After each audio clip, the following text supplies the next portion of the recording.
Assalamualaikum warahmatullahi wabarakatuh. Bismillahirrahmanirrahim. Alhamdulillahilladzi hadana lihadza wa ma kunna linahtadiya laula an hadanallah. Asyhadu an la ilaha illallah wahdahu la syarika lah al-khaliqul ma'bud. Wa ashhadu anna sayyidana Muhammadan abdullahi wa rasuluh as-sadiqul mahmud. Ballaghar risalah wa addal amanah wa nasahal ummah wa tarakahum ala mahajjatil bayda kitaballah wa sunnatar rasulih. Allahumma salli ala sayyidina wa habibina wa syafi'ina wa maulana Muhammad wa ala alihi wa sahbihi ajma'in, amma ba'du. Rabbi syrah li sadri wa yassir li amri wahlul 'uqdatam min lisani yafqahu qawli. Subhanaka la ilma lana illa ma 'allamtana innaka antal alimul hakim. Rabbana zidna ilman wa alhiqna bis salihin. Al-Fatihah. Allah yaftahu alaina futuhal arifin wa yufaqqihuna fid din wa yarzuquna kamal ikhlas wal yaqin. Bismillahirrahmanirrahim. Ulama'il amilin wa masyayina fid din wa walidai hadirina fi masjid Nurul Jannah wa ila jami' man aqafa amalahum fi bina'ihi wa ta'mirihi wa ila al-muallif hadzal kitab syai'ulillahi lahumul Fatihah. A'udzu billahi minasy syaithanir rajim. Bismillahirrahmanirrahim.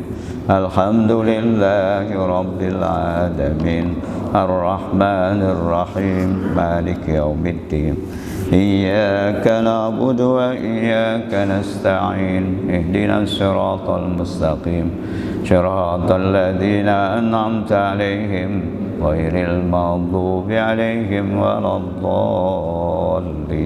Amin. Masyaallah muslimin jamaah taklim Masjid Nurul Jannah yang dimuliakan Allah, puji syukur mari senantiasa kita panjatkan hadiratnya. Alhamdulillah pada pagi yang sejuk ini kita sama-sama dapat hadir di tempat yang mulia ini untuk melaksanakan kewajiban kita, yaitu salat subuh berjamaah, dan kita lanjutkan dengan iktikaf serta thalabul ilmi. Mudah-mudahan kehadiran kita mendapat ridha Allah Subhanahu wa taala serta mendapatkan ilmu yang bermanfaat. Salawat dan salam semoga Allah melimpahkan kepada panutan kita, junjungan kita, suri tauladan kita, baginda Rasulullah sallallahu alaihi wasallam. Mudah-mudahan kita diberikan kekuatan oleh Allah untuk bisa mencontoh dan meneladani beliau, baik dalam beribadah maupun dalam bermuamalah, karena hanya dengan mengikuti sunnah-sunnahnya lah kita berada di jalan yang diridhoi Allah Subhanahu wa taala. Itulah yang menjadi dambaan kita semua. Amin ya rabbal alamin. Masyaallah muslimin jamaah yang dimuliakan Allah Subhanahu wa taala. Alhamdulillah sejak 15 bulan Oktober tahun lalu terakhir pertemuan kita, baru bisa hadir lagi sekarang ya. Mudah-mudahan selanjutnya tidak ada halangan lagi untuk kita sama-sama melaksanakan kewajiban kita, yaitu thalabul ilmi. Para jamaah sekalian, beberapa hari lagi kita memasuki bulan Dzulhijjah. Kita sekarang sudah berada di tanggal berapa? 28 ya. Besok 29. Makanya besok akan dilaksanakan Ru'yatul Hilal untuk menetapkan tanggal 1 Dzulhijjah sekaligus juga 10 Dzulhijjah atau hari raya Idul Adha. Jadi pemerintah besok Ahad malam Senin tanggal 29 Zulqa'dah akan memantau hilal apakah malam Seninnya muncul hilal. Berarti kalau muncul atau hadir hilal berarti Senin tanggal 1. Kalau tidak berarti Senin takmil Lizal Qaidah, berarti tanggal 1-nya hari Selasa. Nah, kemungkinan terjadi perbedaan lagi ya mungkin kalau Senin tanggal 30. Nah, untuk itu para jamaah sekalian, topik kita pagi ini adalah menyambut hari raya Idul Adha dan mempersiapkan amalan-amalan yang ada pada bulan Dzulhijjah. Para jemaah sekalian, di dalam surat Al-Fajr Allah berfirman, wal fajri walayalin ashri. Di situ ada kata-kata walayalin ashri. Jadi wal fajri demi waktu fajar, walayalin ashri dan demi hari malam-malam dan hari-hari 10. Nah, tentu ini sifatnya umum. Hari-hari 10 itu kapan? Gitu. Nah, para ulama menafsirkan bahwa layalin ashri itu adalah 10 pertama bulan Dzulhijjah. Ada kita menyebut juga awakhir, asyrul awakhir. Nah, itu di Ramadan, 10 terakhir bulan Ramadan. Nah, sedangkan asyrul awail itu ditafsirkan oleh sebagian ulama adalah 10 pertama bulan Dzulhijjah. Nah, ketika Allah Subhanahu wa taala bersumpah, tentu bagi Allah bersumpah dengan apa saja. Kalau kita manusia nggak boleh bersumpah kecuali dengan nama Allah. Nah, ketika Allah menjadikan sesuatu itu sebagai objek dari sumpah, itu harus sesuatu itu penting. Nah, maka di sini Allah bersumpah dengan dua hal. Yang pertama adalah demi waktu fajar. Nah, waktu subuh ini kan luar biasa gitu. Ibadah sholat subuh itu luar biasa. Kenapa? Karena memang ujiannya berat gitu, cobaannya berat. Nah, sehingga itu sangat dipentingkan. Sehingga ada hadis yang menjelaskan sholat sunnahnya aja yang disebut raghibatul fajr, atau dalam istilah kita qobliyatul fajr, itu khairun minad dunya wa ma fiha. Itu lebih baik dari dunia seisinya. Ini sebuah motivasi, dorongan dari Rasulullah supaya kita bangun subuh, bahkan sebelum sholat subuh kita awali dengan raghibatul fajri atau qobliyatul fajri yang pahalanya atau lebih baik dari dunia dan isinya. Nah, itu pentingnya fajar atau waktu subuh. Yang kedua adalah layalin ashri. Itu juga menunjukkan bahwa pentingnya 10 pertama bulan Dzulhijjah untuk meningkatkan amal ibadah, amal soleh kita kepada Allah Subhanahu wa taala. Nah, bulan Dzulhijjah itu dia masuk dua kategori. Yang pertama dia masuk dari Asyurul Hajj. Dalam Al-Qur'an Allah berfirman, Al-Hajju Asyhurum Ma'lumat. Jadi haji itu dilaksanakan pada bulan-bulan yang sudah diketahui, yang sudah ditetapkan. Ditafsirkan para ulama Asyhurum Ma'lumat. Haji itu adalah Syawal, Zulqa'dah dan Dzulhijjah, 10 pertama bulan Dzulhijjah. Itu yang disebut Asyurul Hajj, atau istilahnya disebut Mausimul Hajj, yang jadi bahasa Indonesia menjadi musim haji, Mausimul Hajj. Nah, itu Syawal, Zulqa'dah dan 10 pertama bulan Dzulhijjah. Kemudian bulan Dzulhijjah juga masuk kategori Asyurul Hurum, bulan yang dimuliakan Allah, yang dalam Al-Quran disebutkan ada 4 kan. Inna iddatasyuhuri indallahi 12 syahran fi kitabillah yauma khalaqas samawati wal ard minha arba'atun hurum dzalika dinul qayyim fala tazlimu fihinna anfusakum. Jadi sesungguhnya bilangan bulan di sisi Allah sejak diciptakan langit dan bumi itu enggak lebih enggak kurang 12. Nah, dari 12 itu 4 masuk kategori bulan yang dimuliakan Allah. Nah, tentu dalam ayat itu tidak dijelaskan bulan-bulan apa saja tuh.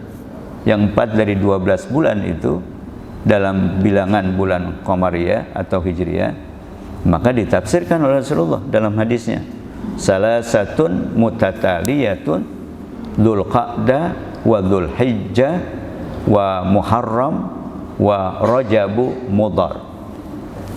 Jadi kata Rasulullah menafsirkan minha arba'atun hurum itu, kata beliau 3 bulan berturut-turut, yaitu Dzulqa'dah, Dzulhijjah, Muharram. Kalau bahasa kita Apit, Aji, Suro kan. Nah, itu hitungan Jawa kan, tanggalan Jawa. Nah, kemudian yang satu terpisah, yaitu bulan Rajab. Nah, biasanya kita ingat Asyurul Hurum itu Rajabnya aja, padahal dari Zulqa'dah, Dzulhijjah, Muharram dan Rajab ya. Nah, ini bulan-bulan yang dimuliakan, yang dihormati, sehingga di kalangan orang-orang Arab baik sebelum Islam apalagi setelah Islam itu sangat dihormati bulan tersebut, sehingga yang biasanya orang Arab sering perang itu kalau pada bulan-bulan tersebut libur perangnya, fokus pada pendekatan diri kepada Allah, karena dalam ayat tadi disebutkan fala tazlimu fihinna anfusakum. Jadi janganlah kalian menzalimi, menganiaya diri kalian pada bulan-bulan tersebut. Maksudnya jangan berbuat dosa. Sebaliknya adalah meningkatkan amal soleh. Makanya di bulan-bulan tersebut ada hari-hari tertentu, lebih spesifik ibadah yang ditentukan, ditetapkan. Pada Dzulhijjah ada yang kita sebut saum Arafah, puasa pada hari Arafah. Kemudian ada Idul Adha, ada kurban, ada Ayyamut Tasyrik. Kalau pada bulan Muharram nanti ada Asyura, didahului dengan Tasu'a misalnya. Nah, itu yang secara spesifik, meskipun secara umum bahwa ibadah-ibadah di bulan-bulan tersebut itu sangat dicintai oleh Allah. Nah, termasuk di dalamnya puasa, yang kata Rasulullah, afdalu saumi ba'da Ramadan saumu fi syahril Muharram atau fi asyuril hurum. Jadi puasa yang paling afdal setelah puasa Ramadan adalah puasa di bulan-bulan yang dimuliakan Allah. Nah, maka dalam hadis lain Rasulullah bersabda tentang keutamaan dari bulan Dzulhijjah, yang salah satu masuk kategori bulan haji atau Asyurul Hajj dan juga Asyurul Hurum. Maka kata Rasulullah dalam sabdanya yang diriwayatkan oleh Imam Ahmad, "Ma min ayyamin a'zamu indallahi subhanahu wa ta'ala wala ahabbu ilaihi al-amalu fihinna min hadhil ayyam." Ya, kalau terjemahan bebasnya, tidaklah ada hari-hari yang paling agung, paling mulia di sisi Allah Subhanahu wa taala dan paling dicintai amal saleh di dalamnya dari hari-hari ini. Maksudnya 10 awal bulan Dzulhijjah. Kemudian kata beliau, fa aktsiru fihinna minat tahlil wat takbir wat tahmid. Maka perbanyaklah oleh kalian di bulan-bulan, di hari-hari tersebut tahlil, takbir, tahmid, artinya zikir secara umum, dan ibadah-ibadah yang lain. Nah, para jamaah sekalian, maka untuk mempersiapkan diri menghadapi bulan Dzulhijjah ini yang akan ditetapkan nanti malam Senin, apakah hari Senin tanggal 1-nya, apakah tanggal hari Selasa, untuk kita menunggu hasil ru'yah tersebut. Yang pasti kita harus mempersiapkan diri dan bertekad untuk melaksanakan ibadah-ibadah yang ada di dalamnya.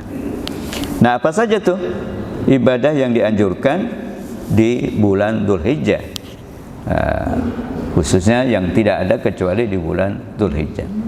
Yang pertama adalah puasa hari Arafah.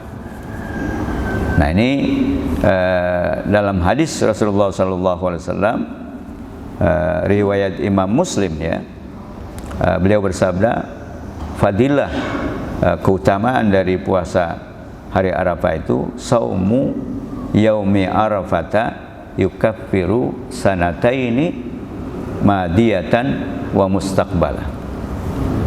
Jadi fadilah puasa di hari Arafah, yaitu tanggal 9 Dzulhijjah, di saat jamaah haji sedang melaksanakan puncak ibadah haji, yaitu wukuf di Padang Arafah. Nah, kita yang di luar Padang Arafah, di luar tanah suci, maka disunnahkan untuk berpuasa pada hari Arafah tanggal 9. Di mana fadilahnya kata beliau yukaffiru sanataini, itu akan mengcover, akan menutupi, akan menghapuskan dosa selama 2 tahun. Madiyatan wa mustaqbala, 1 tahun yang lalu dosa-dosa kita diampuni, kemudian 1 tahun ke depan kita dilindungi dari perbuatan-perbuatan dosa besar terutama. Nah, itu antara lain ibadah yang dianjurkan.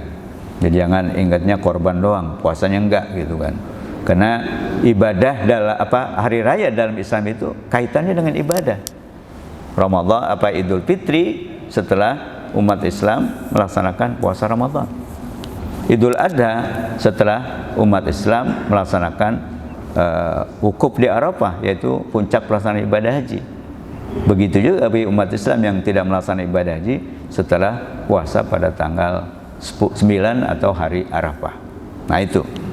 Jadi hari raya itu kaitannya dengan ibadah. Jadi bukan hanya hura-hura bersenang-senang, tapi ibadahnya tidak dilaksanakan. Nah itu paling tidak kalau kita tidak bisa puasa dari awal, ya tanggal 9 itu. Tanggal 9 Dzulhijjah yang nanti kita akan pastikan setelah ditetapkannya tanggal 1 Dzulhijjahnya. Maka dari 10 pertamanya itu ya bulan tanggal 9 itu yang jangan sampai kita lewatkan. Terus ada lagi kebiasaan di kita juga selain tanggal 9, tanggal berapa? Tanggal 8 yang disebut apa? Yaum Tarwiyah kan. Jadi Tarwiyah itu artinya menyiapkan minuman, air. Kenapa? Karena di Arafah, Muzdalifah, Mina itu nggak ada sumber air. Jadi penduduk Makkah itu jadi pelayan tamu-tamu Allah. Mereka tanggal 8 itu mulai mengangkut air dari Mekah ke Arafah, ke Muzdalifah, ke Mina untuk jamaah haji selama mereka berada di sana. Maka disebut Yaumut Tarwiyah. Nah, kalau dalam pelaksanaan ibadah haji, Yaumut Tarwiyah itu di mana jamaah pada tanggal 8 itu mulai berpakaian ihram untuk berangkat ke Mina untuk mabit di Mina malam 9. Dan ini hukumnya sunnah. Makanya jamaah haji Indonesia ya kalau yang reguler ya nggak ada yang melakukan mabit di Mina malam 9 kan. Kalau kita baca manasik kan malam 9 itu ya itu mabit di Mina, datangnya sebelum zuhur, baru berangkat dari Mina ke Arafah ba'dal subuh. Jadi 5 waktu sholat di situ. Nah, cuma karena waktunya sangat singkat, perjalanan crowded, macet, khawatir tidak sampai di Arafah pada tanggal 9-nya yang merupakan puncak pelaksanaan ibadah haji, maka pemerintah mengambil kebijakan tidak melaksanakan mabit di Mina pada malam 9 yang memang hukumnya sunnah. Maka diprioritaskan untuk persiapan puncak pelaksanaan ibadah haji, yaitu wukuf di padang Arafah. Tapi kalau haji khusus, nah itu mereka ada yang mengambil gitu. Karena mereka kan bisa menentukan kapan berangkatnya sendiri, tidak diatur oleh kebijakan pemerintah gitu tentang keberangkatan dari Mekah ke Arafah. Nah, oleh karena itu ada sebagian yang mengambil sunnah itu. Nah, maka pada hari itu juga dianjurkan kita untuk berpuasa Yaum Tarwiyah. Tapi memang tidak sekuat dalilnya seperti tanggal 9 itu. Tanggal 9 itu. Tapi itu bisa masuk kategori tadi 10 pertama atau puasa di Asyurul Hurum. Itu yang pertama. Yang kedua, ibadah yang dianjurkan juga tadi ada hadis Rasulullah SAW, yaitu menyatakan fa'aksiru fihinna minat tahlil wa takbir wa tahmid. Perbanyaklah di hari-hari itu takbiran kalau bahasa kita, tahlil, tahmid. Makanya kalau di Arab itu di sana itu mulai tanggal 1 udah mulai takbiran. Kalau kita di mazhab Syafi'i ya mulai tanggal 9 yaitu wukuf di Arafah, dan mayoritas ya setelah terbenam matahari tanggal 9. Nah itu memperbanyak takbir tahlil. Nah apalagi yang disepakati semua yaitu mulai tanggal 10 malam 10 hari raya, malam hari raya Idul Adha, kemudian Ayyamut Tasyrik 11, 12 dan 13. Itu dianjurkan untuk memperbanyak takbir. Nah, jadi biasanya kita wirid ba'da sholat, yang biasa wirid Kalau nanti itu ya diawali dengan takbir, setelah itu baru dilanjutkan dengan wirid yang biasa kita lakukan. Karena tadi ada perintah fa'aksiru fihinna minat tahlil wa takbir wa tahmid, rawahu Ahmad. Nah, kemudian yang berikutnya adalah ibadah sholat Idul Adha dan kurban. Nah, ini dalilnya di dalam surat terpendek dalam Al-Quran yang kita semua hafal, yaitu surat Al-Kautsar.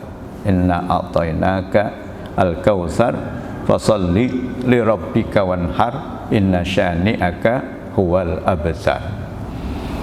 Jadi di sini Allah berfirman dalam surat Al-Kautsar, kalau kita menyebutnya anak-anak namanya surat apa? Inna a'tainaka. Nah, itu diawali surat Inna a'tainaka. Nah, tapi namanya adalah surat Al-Kautsar. Al-Kautsar itu ditafsirkan oleh para ulama dengan dua. Pertama, kautsar dari katsir, itu artinya banyak. Al-Kautsar artinya anugerah, pemberian yang banyak dari Allah, nikmat yang banyak dari Allah. Itu Al-Kautsar. Ya, itu udah pasti bahwa kita banyak sekali mendapatkan nikmat dari Allah, mulai dari nikmat kehidupan, kesehatan, panjang umur, iman, Islam, harta, kedudukan, jabat, pangkat, dan kedudukan.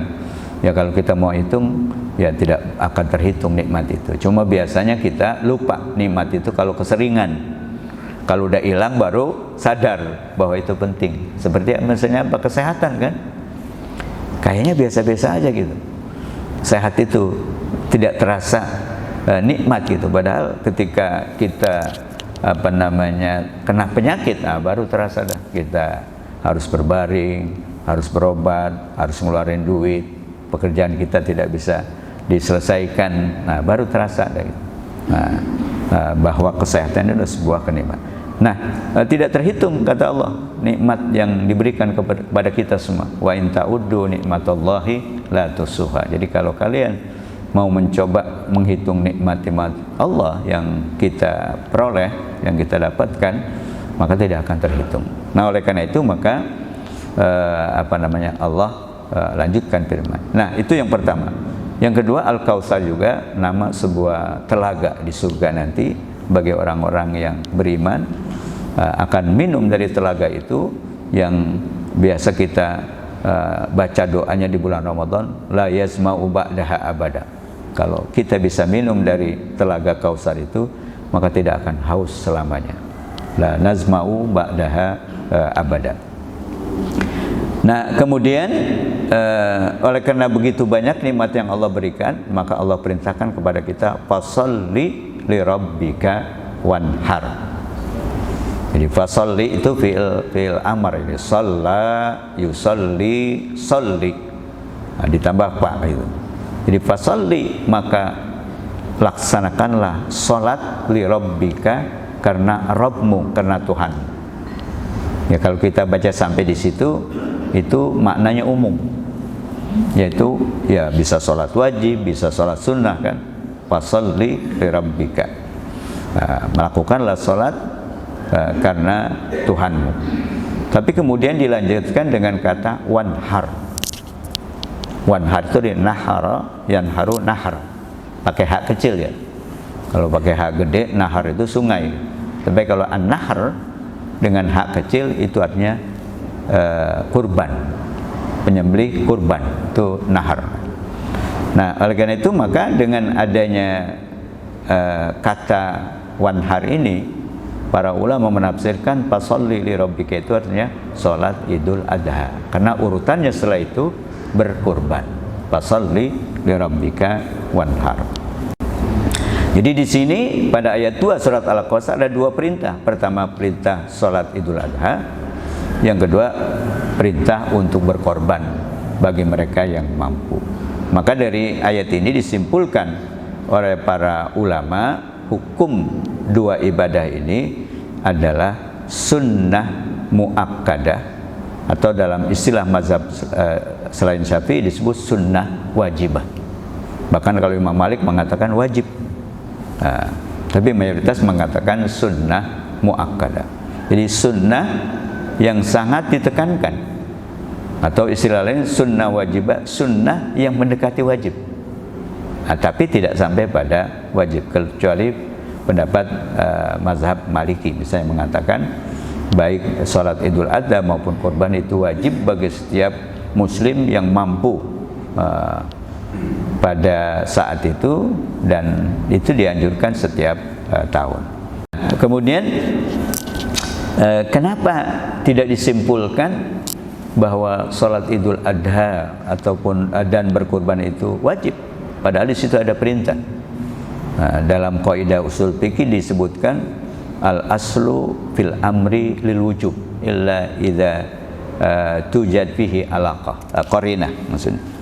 Jadi pada dasarnya kalau ada perintah dalam nas, dalam teks baik Al-Qur'an hadis itu menunjukkan bahwa perbuatan yang diperintahkan itu wajib, kecuali kalau ada korena, tanda-tanda yang mengalihkan dari wajib menjadi sunnah. Misalnya kulu washrabu, kan perintah juga tuh, makanlah dan minumnya. Apa hukum makan minum?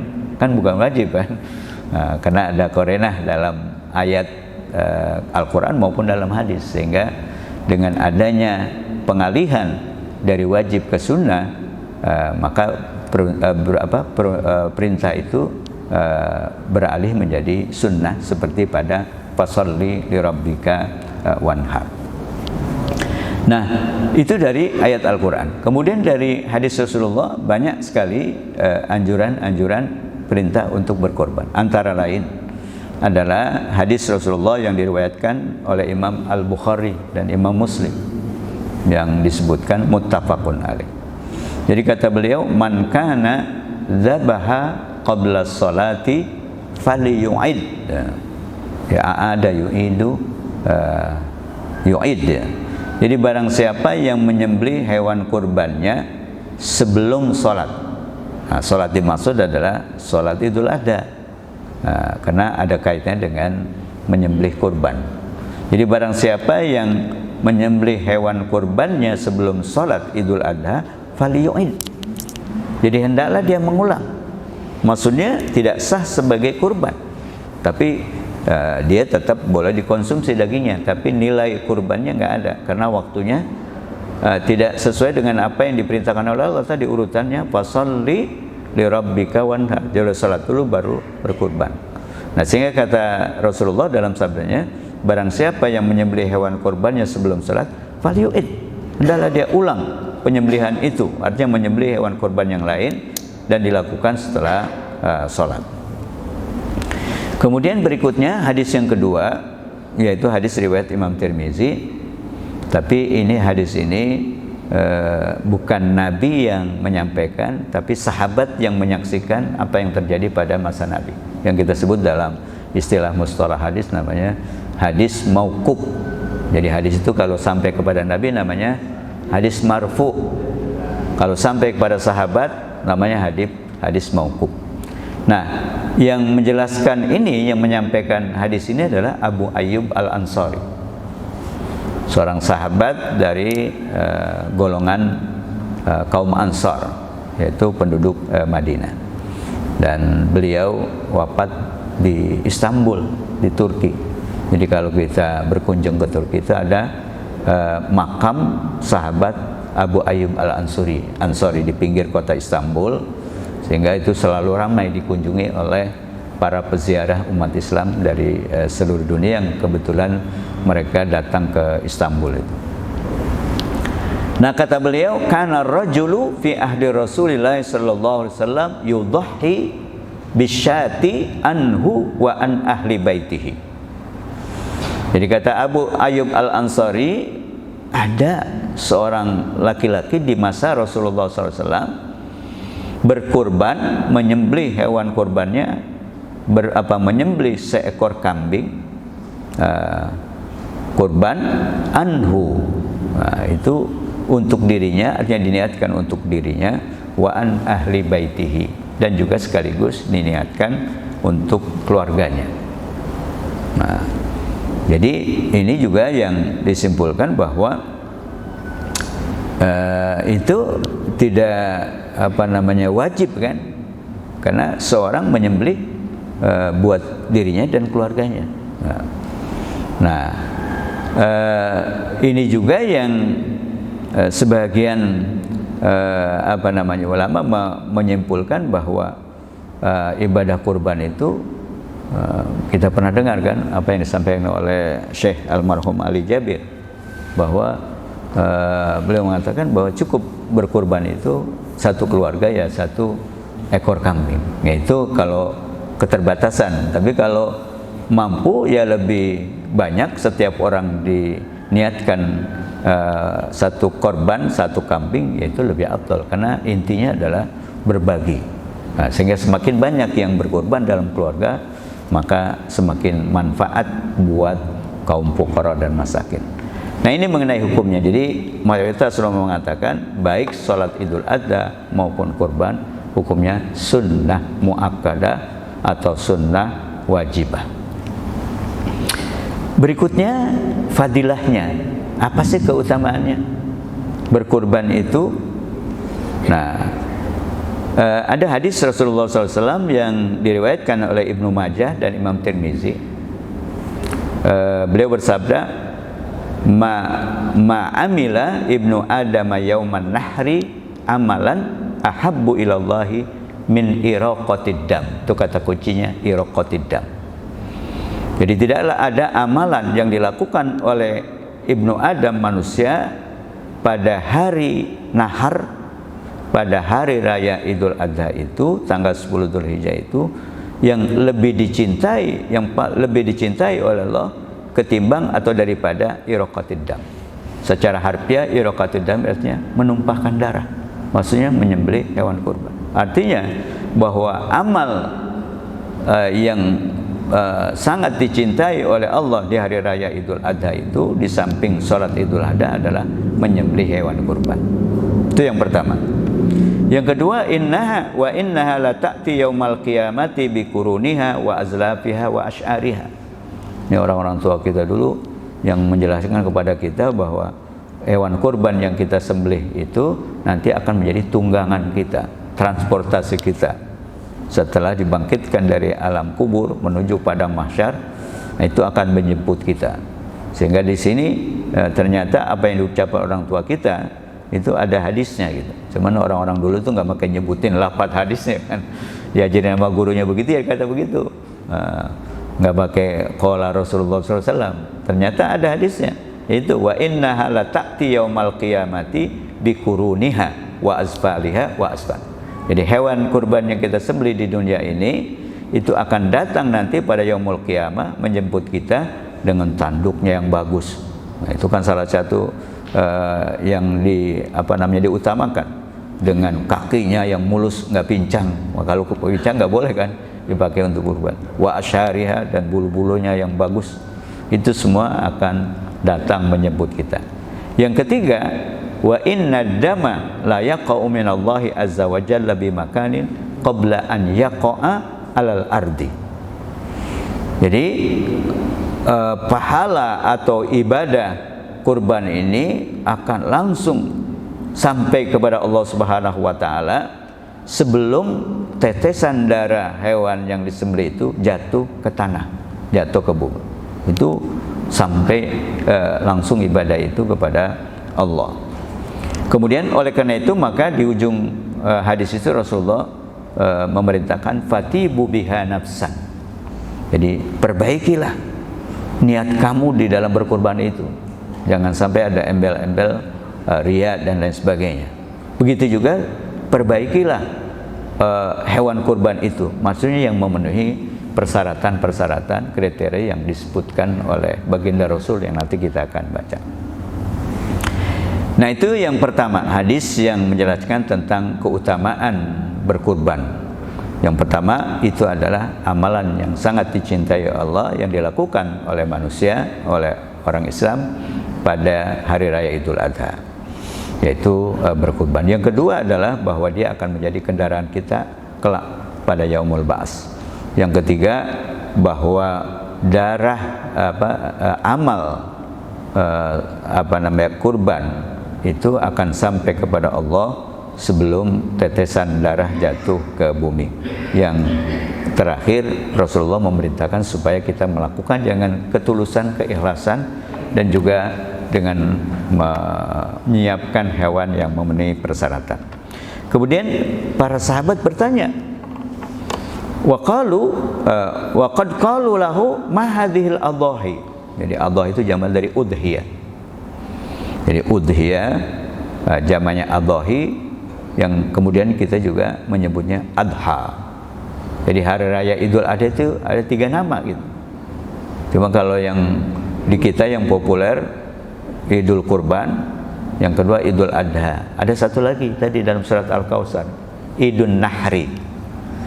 Itu semua maknanya kurban. Kurban udah pasti itu karena jadi bahasa Indonesia kan.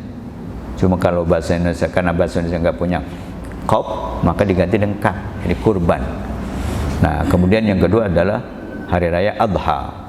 Ya, menyembelih juga, atau hari raya An-Nahr, Yaumun Nahri atau Idun Nahr. Nah, kata para sahabat, qalu lahu ma hadhil adhahi. Mereka bertanya kepada Rasulullah, ini buat apa kurban-kurban ini bagi kita? Maka kata Rasulullah, sunnatu abikum Ibrahim. Jadi kurban itu adalah meneladani sunnah, tradisi yang dilakukan oleh nenek moyang kalian, Nabi Allah Ibrahim. Jadi Nabi Allah Ibrahim, ya sebagaimana kita baca dalam surat As-Saffat ayat 100 sampai ayat 107, beliau seorang Nabi dan Rasul yang sampai usia lanjut nggak punya keturunan, tapi beliau tetap memohon kepada Allah, akhirnya dapatlah keturunan. Baik Ishak maupun Ismail, yang dari situ kemudian lahir para nabi-nabi yang begitu banyak. Makanya beliau disebut dijuluki dengan Abul Anbiya. Nah, dalam rangkaian ayat itu disebutkan bahwa Nabi Ibrahim dalam mimpinya diperintahkan oleh Allah untuk menyembelih anak kesayangannya, yaitu Ismail. Setelah beranjak dewasa, justru diperintahkan untuk disembelih oleh Allah. Nah, karena kepatuhan, ketaatan keluarga Ibrahim, baik Nabi Ibrahim maupun istrinya Siti Hajar dan putranya Ismail, beliau melaksanakan perintah Allah.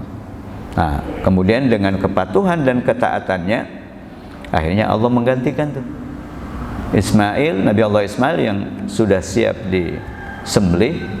Maka kemudian Allah memanggil Nabi Ibrahim, seraya mengatakan wa fadainahu bidzibhin azim. Kami tebus Ismail itu dengan sembelihan yang besar. Yaitu maksudnya hewan kurban yang berupa kambing kibas. Nah, itu sebagai imbalan kepatuhan, ketaatan keluarga Nabi Allah Ibrahim terhadap perintah Allah.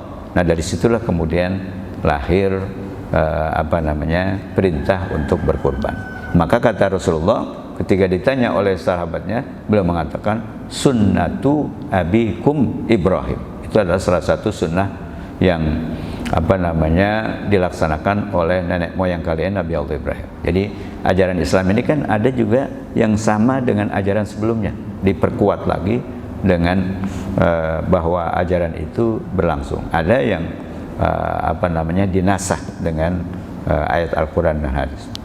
Kemudian sahabat bertanya lagi, qalu malana minha. Terus bagi kita apa gunanya, apa manfaatnya? Maka kata Rasulullah, qala bikulli sya'ratin hasanatun.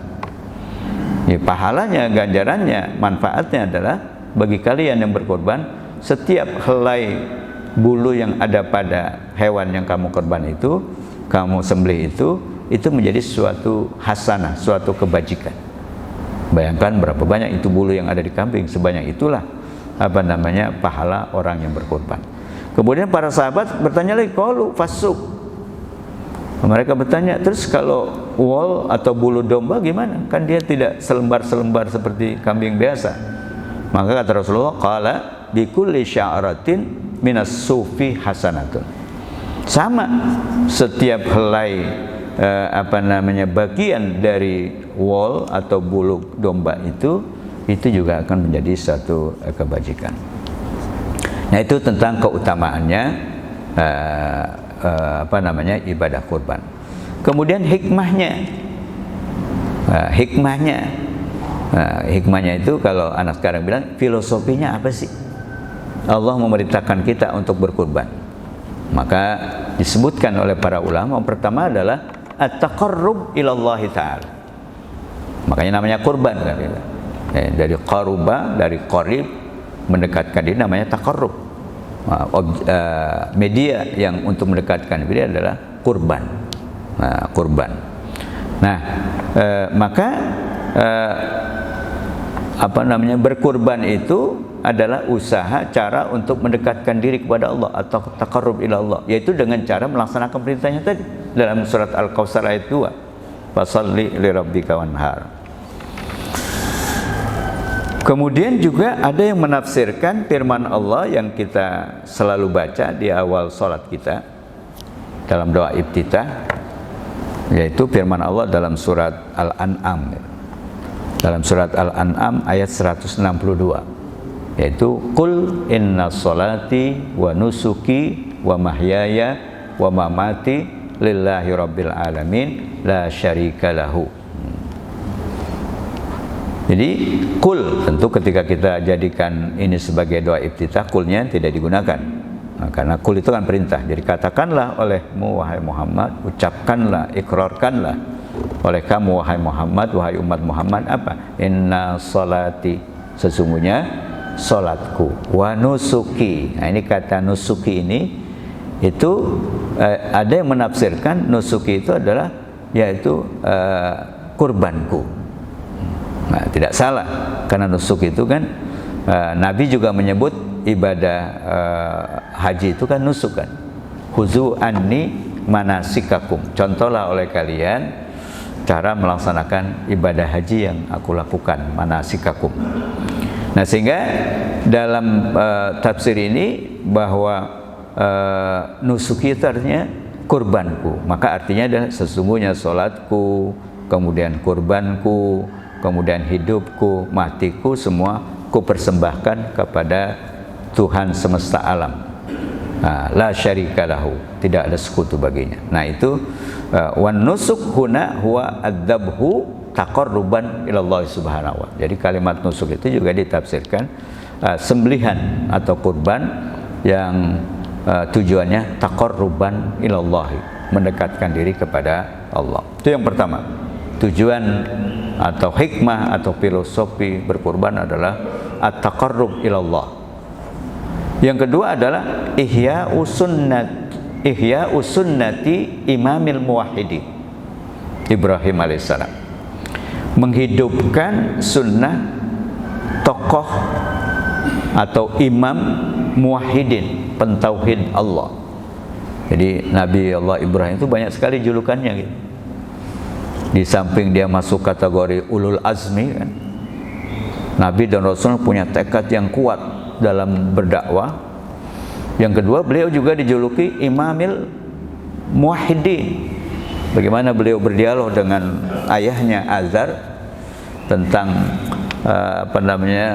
mengajak ayahnya untuk mentauhidkan Allah, di mana ayahnya adalah sebagai pembuat dan penyembah patung dan berhala. Nah, di situ maka beliau dijuluki imamul muwahhidin. Jadi tokoh atau imam atau pemimpin orang-orang yang mentauhidkan Allah, mengesahkan Allah. Beliau juga dijuluki dengan, tadi kita sudah sebut, Abul Anbiya kan, nenek moyang para nabi. Kenapa tadi? Beliau mempunyai keturunan itu banyak sekali nabi, baik dari Nabi Allah Ismail, dari Siti Hajar, istri Siti Hajar, itu keduanya, maupun dari Siti Sarah, yaitu Ishak, Yakub, Yusuf, Ayub, Harun, Musa, Ilyas, Yunus, Zakaria, Yahya, sampai kepada Nabi Isa. Nah, itu semua Nabi dan Rasul yang disebut dengan Bani Israel, yaitu dari Nabi Ibrahim, dari cabang istri yang pertamanya Siti Sarah, yaitu Ishak. Nah, sedangkan dari Siti Hajar, Nabi Allah Ismail, kemudian sampai kepada Nabi Muhammad. Jadi kalau yang dari Ishak itu namanya Bani Israel, kalau dari Ismail ini Arab. Nah, jadi memang satu keluarga yaitu keluarga besarnya Nabi Ibrahim. Maka beliau dijuluki dengan Abul Anbiya. Yang ketiga, yang berikutnya, yang keempat berarti ya, beliau juga dijuluki Khalilullah, kekasih Allah, kesayangan Allah. Jadi ulul azmi yang pertama julukannya, yang kedua Imamul Muwahhidin, yang ketiga adalah Abul Anbiya, yang keempat Khalilullah. Jadi kekasih Allah, kesayangan Allah, Nabi Ibrahim. Makanya kalau kita ke Palestina, ada kota namanya Al-Khalil di tepi barat, nah, yang di bawah otoritas Palestina. Nah, di situ ada masjid namanya Masjid Khalil. Kalau bahasa Inggrisnya Hebron. Itu salah satu kota yang sampai saat ini masih di bawah otoritas Palestina, dan kota ini letaknya perbatasan langsung dengan pemukiman Yahudi. Kenapa? Karena Masjid Khalil itu di situ ada makam Nabi Ibrahim, ada makam Ishak, sehingga itu menjadi perebutan gitu. Masjid itu, yaitu, nah mereka juga ingin berziarah ke situ, ke makam Nabi Ibrahim dan makam Nabi Allah Ishak di situ, sehingga sering terjadi keributan. Makanya dibagi dua ada tuh tempat ziarahnya. Sebelah timur yang bagian orang-orang Yahudi, yang baratnya umat Islam. Nah, kalau kita masuk ke situ sama aja kita masuk ke bandara gitu. Pemeriksaannya metal detektornya segala macam begitu ketat, karena sering terjadi bentrok di situ. Karena kan musuh-musuhan itu. Nah, udah ketemu gitu sering ribut. Dan kebetulan di sebelah timurnya itu ya diduduki gitu secara tidak sah, mereka membangun pemukiman di sebelah timur kota Hebron atau Khalil itu. Nah, itu nama dari julukan Nabi Ibrahim. Jadi Khalilullah, jadi Al-Khalil. Nah, itu yang kedua, artinya Ihya'us Sunnati Imamil Muwahhidin Khalilullah Ibrahim alaihissalam. Itu tadi saya sudah jelaskan, ada pada surat As-Saffat ayat 107 di rangkaian kisah tentang Nabi Ibrahim beserta putranya Ismail, yaitu ayat 107-nya wa fadainahu bidhibhin azim. Kami gantikan, kami tebus Ismail dengan sembelihan yang besar. Yang ketiga adalah filosofi atau hikmah berkurban itu adalah at-tausi'atu alal iyali yaumal id wa isa'atur rahmah bainal fuqara wal masakin. Juga adalah untuk memberikan kelapangan, keleluasaan, kesenangan kepada anak-anak pada hari raya Idul Adha itu. Ya, mereka bersenang-senang dengan mengkonsumsi daging kurban. Begitu juga menyebarluaskan kasih sayang kepada fuqara dan masakin, karena mereka yang menjadi prioritas pendistribusian daging kurban. Nah, itu yang ketiga. Yang keempat adalah syukrun lillahi ta'ala. Jadi syukrullah sebagai implementasi atau perwujudan syukur kita kepada Allah. Kenapa? Karena Allah sudah menundukkan hewan-hewan yang relatif lebih besar badannya, lebih kuat tenaganya dari manusia, tapi manusia bisa menundukkannya. Bisa diambil susunya, bisa dikonsumsi dagingnya, bisa dijadikan alat untuk bekerja, baik bertani maupun alat transportasi. Itu dimanfaatkan oleh manusia. Maka kata Allah, sebagai ekspresi ungkapan rasa syukur itu lakukan kurban. Nah, itu kita bisa baca dalam surat Al-Hajj 36-37. Di sini juga akan dijelaskan cara pendistribusian daging kurban, yaitu firman Allah dalam surat Al-Hajj 36-37, fakulu minha wa at'imu al-qani'ah wal mu'tar kadzalika sakharnaha lakum la'allakum tashkurun lan yanalallaha luhumuha wala dima'uha walakin yanaluhu taqwa minkum. Jadi kata Allah dalam ayat ini, fakulu minha, konsumsilah oleh kalian sebahagian minha dari daging kurban. Nah, ini jadi orang yang berkurban itu dianjurkan untuk mengkonsumsi daging kurban yang disembelihnya maksimal sepertiga, tapi dia disunahkan mengambil meskipun sedikit. Yang kedua adalah wa'at imu al-qani'ah wal mu'tar. berilah makan dari daging kurban itu al-qani. Qani itu dari qanaah, orang namanya qani, orang yang menerima apa yang Allah berikan, tidak minta-minta kepada yang lain meskipun dia butuh. Itu namanya qani. Yang kedua adalah wal mu'tar, sama, orang fakir juga, orang miskin juga, banyak kebutuhan juga, tapi dia meminta untuk menutupi kebutuhan. Itu namanya mu'tar. Nah, baik al-qani maupun mu'tar, mereka itu adalah berhak mendapatkan daging kurban, bahkan menjadi skala prioritas. Nggak boleh kurang dari sepertiga dia. Kalau yang berkurban ya boleh, bahkan lebih bagus kalau lebih sedikit yang ambil, yang pasti dia disunahkan. Kemudian yang ketiga adalah ya al-agniya, tetangga kita, kerabat kita, sahabat kita yang mampu juga boleh mendapatkan hadiah dari daging kurban. Boleh. Nah, itu tiga. Nah, itu semua kata Allah, kadzalika sakharnaha lakum la'allakum tashkurun. Demikian kami tundukkan hewan-hewan itu buat kalian agar kalian bersyukur. Nah, itu sebagai ekspresi rasa syukur. Kemudian yang terakhir ini mengingatkan kita jangan sampai salah niat gitu dalam berkurban itu. Jangan seperti penganut agama lain, bahwa mereka berkurban itu motong kambing, motong sapi, nanti ditanam kalau membangun apa-apa. Itu kan korban juga. Itu keliru, salah gitu. Dipersembahkan buat setan. Maka kata Allah ditegaskan di ujung rangkaian ayat itu, lan yanalallaha luhumuha wala dima'uha. Allah itu nggak butuh dagingnya, nggak butuh darahnya. Yang Allah butuhkan itu adalah walakin yanaluhu taqwa minkum. Yang sampai yang dibutuhkan oleh Allah pada kalian itu adalah kepatuhan, ketaatan, ketakwaan kepada Allah. Bukan daging dan darahnya. Daging darahnya itu ya apa, dagingnya buat didistribusikan tadi. Nah, itu para jamaah sekalian tentang filosofinya atau hikmahnya, yaitu taqarrub ilallah, kemudian ihya'us sunnati imamil muwahhidin, kemudian at-tausi'ah alal iyal wal fuqara wal masakin, kemudian syukurun lillahi ta'ala. Kemudian yang terakhir adalah mengenai persyaratannya, kriteria kurban itu seperti apa.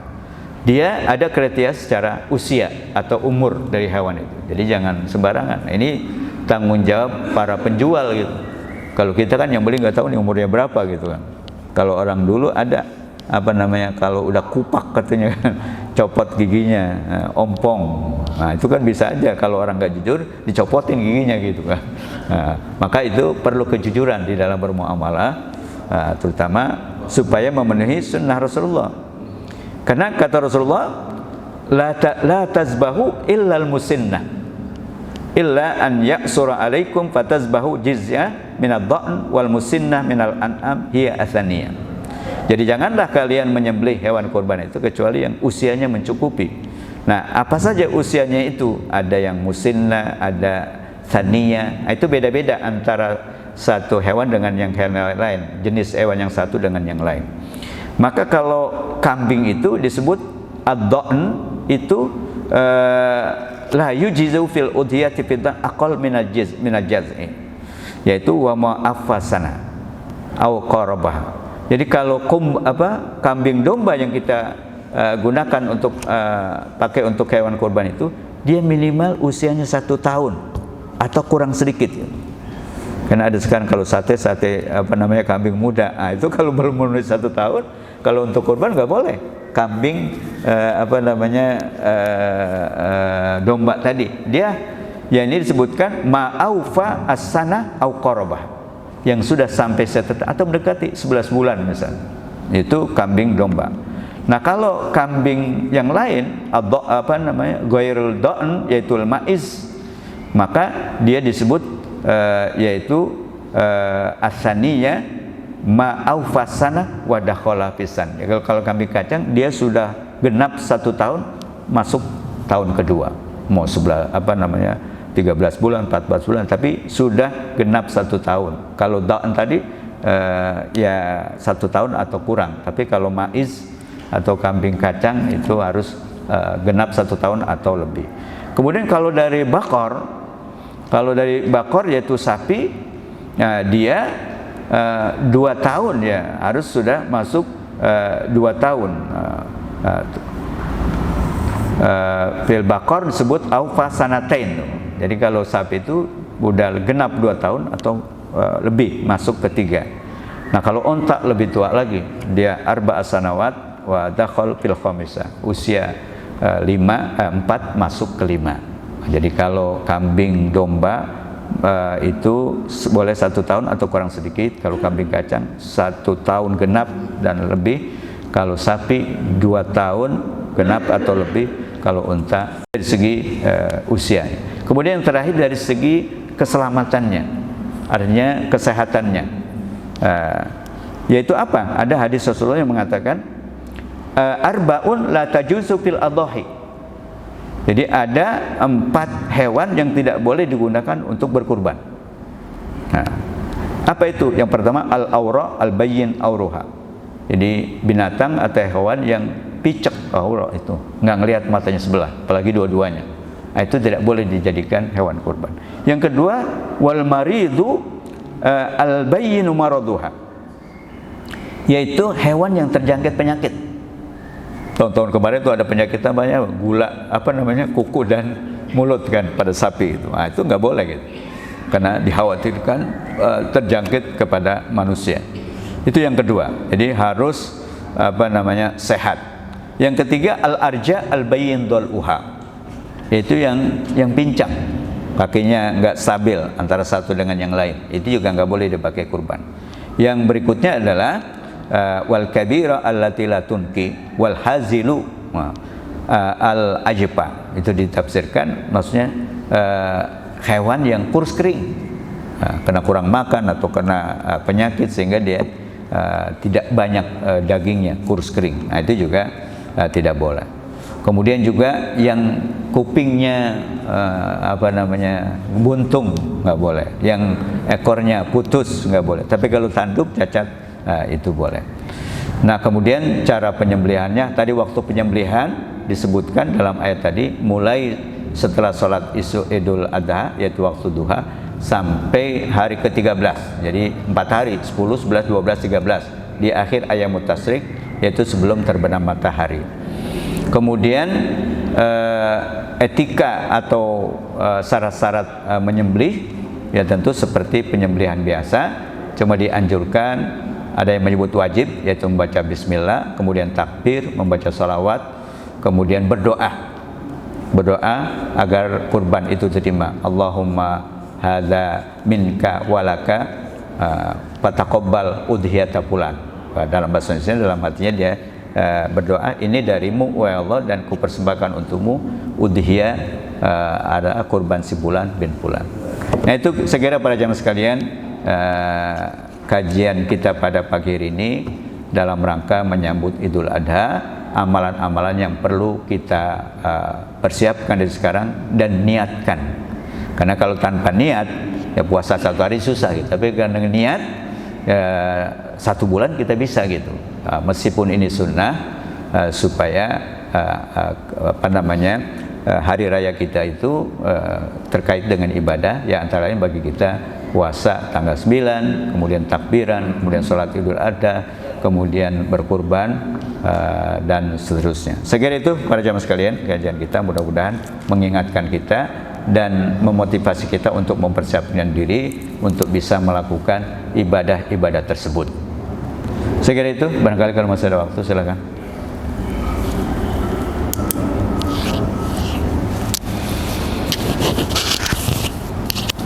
Pas.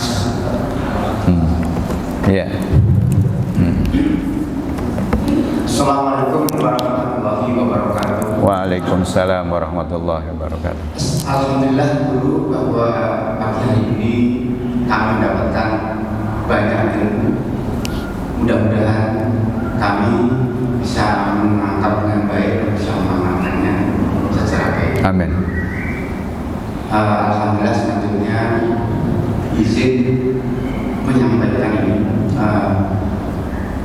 bahwa kita ini kan umur ada yang masih muda, ada yang sudah tua. Yeah.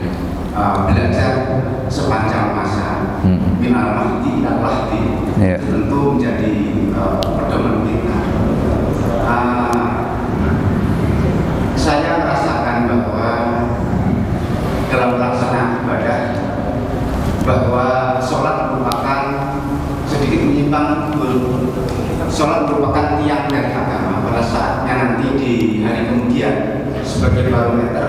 melihat sholat kita. Pada saat dilihat sholat kita ini baik, maka Allah akan mengatakan bahwa amalan-amalan yang lain pun dianggapnya baik pula. Kemudian ada yang menyampaikan bahwa shollu kama ra'aitumuni usolli, bahwa setidak-tidaknya kita melaksanakan sholat itu sesuai dengan apa yang dicontohkan. Adapun mengenai sah dan tidaknya itu kan urusan Allah Subhanahu wa Ta'ala. Kemudian pada hakikatnya karena sholat itu merupakan suatu ibadah yang paling utama di samping ibadah-ibadah yang lain. Tentu ilmu tentang sholat ini juga perlu disampaikan. Kami mengharapkan bahwa di samping materi-materi yang disampaikan dalam kajian-kajian di dalam masjid ini, tentu kami berharap bisa disisipkan ilmu tentang sholat. Karena dalam pelaksanaannya, menurut pandangan saya bahwa sholat ini adalah merupakan perbuatan yang ibadah yang terdiri dari sikap, perbuatan dan ucapan. Oleh karenanya dalam pelaksanaan sholat ini mungkin sikapnya bagaimana sikap yang baik dalam sholat, kemudian ucapannya bagaimana. Ucapan ini kan ada yang jahar, ada yang sirri.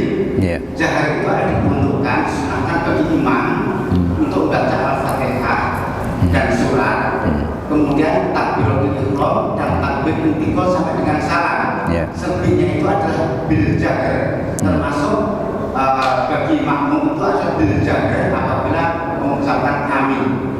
Selebihnya adalah disirri. Namun pelaksanaannya di dalam sholat masih dilihat bahwa para jamaah ini mengucapkannya kadang-kadang sampai mengganggu yang lainnya. Nah ini apakah ini perlu dibenarkan atau bagaimana? Kemudian untuk sikap, bagaimana berdiri yang benar, bagaimana sujud yang benar, bagaimana sujud duduk tahiyat awal maupun tahiyat akhir.